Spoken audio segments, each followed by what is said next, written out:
Kerala Congress M, അതായത് കയ്യാലപ്പുറത്തെ തേങ്ങ പോലെ എങ്ങോട്ട് പോകണമെന്ന് അറിയില്ല. ചിലപ്പോൾ അങ്ങോട്ടും വീഴാം, ചിലപ്പോൾ ഇങ്ങോട്ടും വീഴാം എന്നുള്ള അവസ്ഥയില്ല. അതായത് പൊതുവെ ഇവരുടെ ഒരു ഹിസ്റ്ററി പരിശോധിച്ച് കഴിഞ്ഞാൽ ഇവരെന്താ ചെയ്യാം, UDF-ലേക്ക് പോയാൽ അത് LDF-ലോട്ട് എത്തും, LDF-ലോട്ട് വന്നാൽ UDF-ലോട്ട് പോകും എന്നുള്ള രീതിയിലൊക്കെയാണ് ഇവരിങ്ങനെ പോയിക്കൊണ്ടിരിക്കുന്നത്. ഇപ്പൊ ഇവർ ശരിക്കും ഒരു വലിയ പ്രതിസന്ധി നിന്നുകൊണ്ടിരിക്കുകയാണ്, വലിയൊരു പ്രതിസന്ധി കൂടെ പോയിക്കൊണ്ടിരിക്കുകയാണ്. എന്താന്ന് വെച്ച് കഴിഞ്ഞാല് നിക്കണോ പോണോ എന്നുള്ളതാണ് അവരുടെ അവസ്ഥ. എന്തായിരിക്കും ഭാവി? ഇപ്പൊ നിയമസഭാ ഇലക്ഷൻ വരാൻ ഇനി 2-3 മാസം കൂടെ ഉള്ളൂ.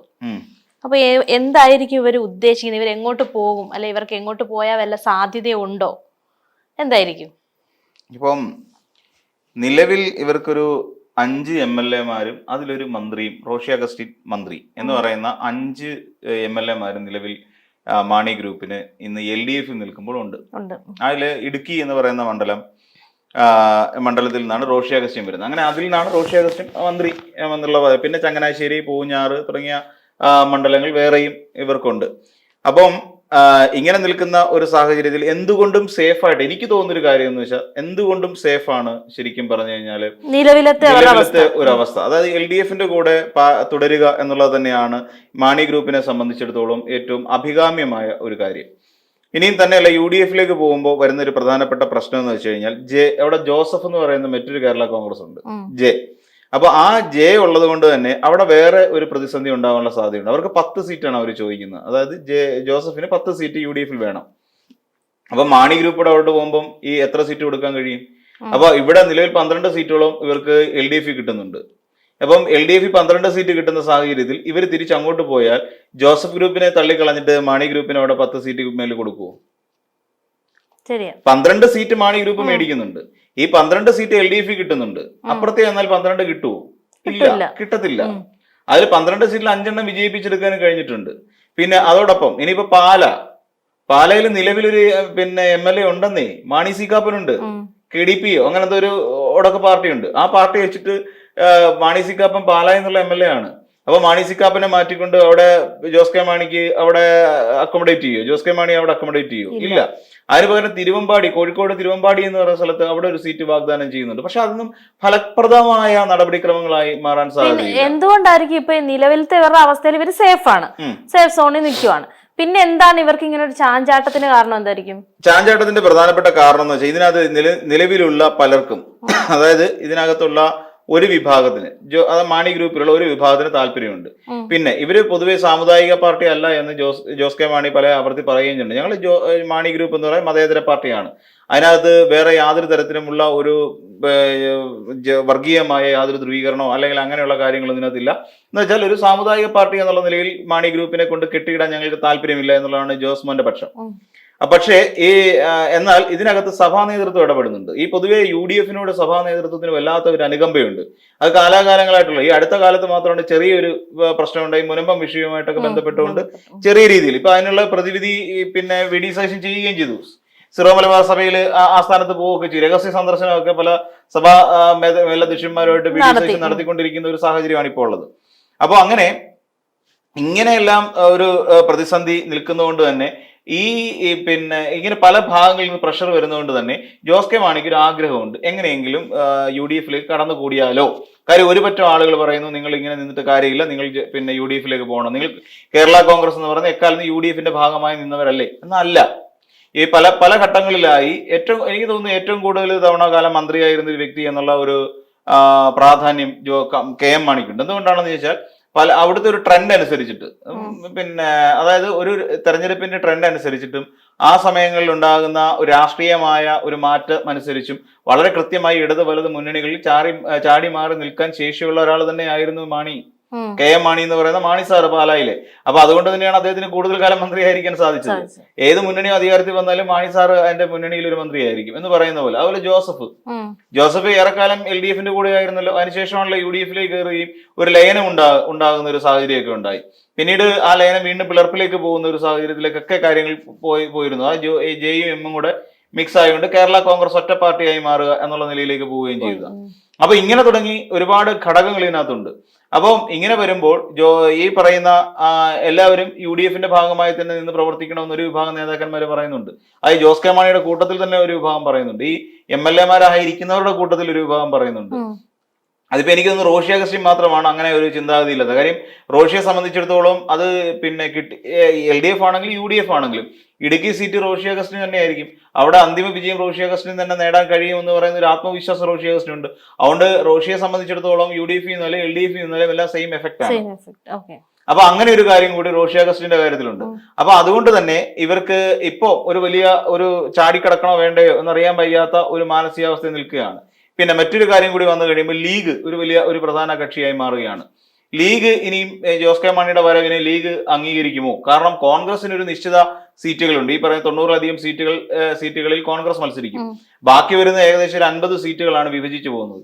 50 സീറ്റുകളിൽ ഈ ഘടകകക്ഷികളെല്ലാം കൂട്ടാൻ സീറ്റ് വേണം. അതായത് 10 സീറ്റ് ഓൾറെഡി ഇവർക്ക് മാറിക്കഴിഞ്ഞു. പിന്നെ ബാക്കിയുള്ള ഒരു 40 സീറ്റ് മാത്രമാണുള്ളത്. അതിൽ 20 സീറ്റുകളും ഇവർക്ക് കൊടുക്കണം. ബാക്കിയുള്ളതൊക്കെ ഊട്ടിപ്പുരട്ടി എടുക്കാനേ പറ്റും. ബാക്കി RJD അടക്കമുള്ള ഫോർവേഡ് ബ്ലോക്ക് അടക്കമുള്ള RSP അടക്കമുള്ള ഘടകകക്ഷികൾക്ക് UDF എന്ത് ചെയ്യും? അവരെങ്ങനെ സീറ്റ് ഒപ്പിച്ചു കൊടുക്കും? സീറ്റ് കൊടുക്കാതിരിക്കാൻ പറ്റില്ല. സീറ്റ് ഘടകകക്ഷികൾക്ക് സീറ്റ് അവർക്ക് നിർദ്ദിഷ്ട സീറ്റ് കൊടുത്തേ പറ്റൂ. ആ സീറ്റ് കൊടുത്തില്ലെങ്കിൽ ഘടകകക്ഷികൾക്ക് മാറി മറിയും.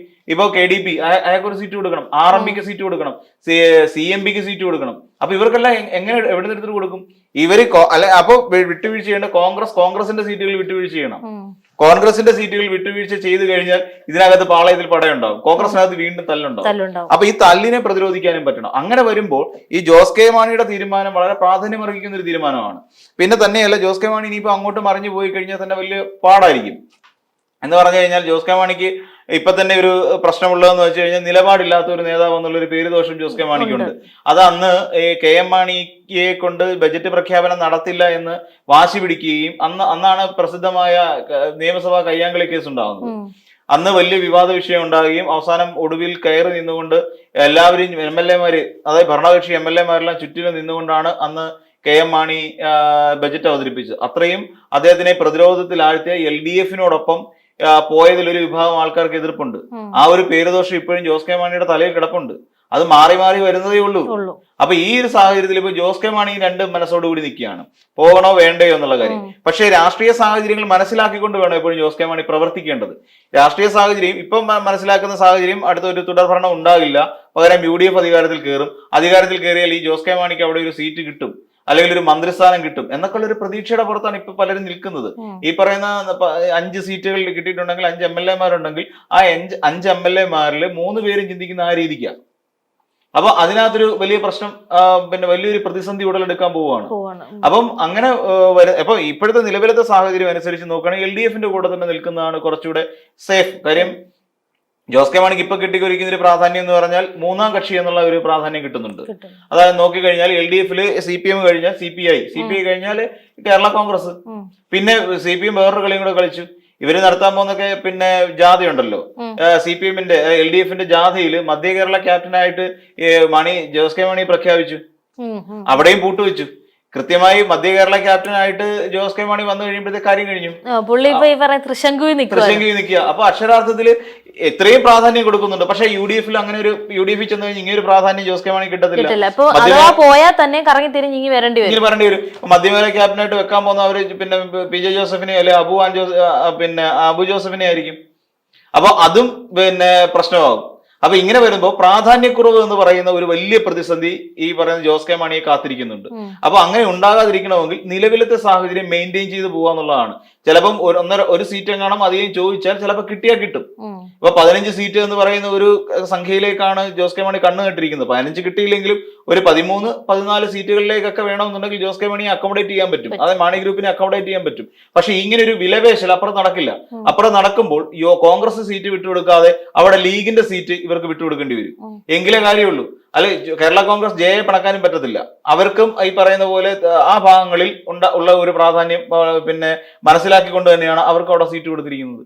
അപ്പൊ ഇങ്ങനെ തുടങ്ങിയ ഒരുപാട് ഉള്ളുകളികൾ ഇതിനകത്തുണ്ട്.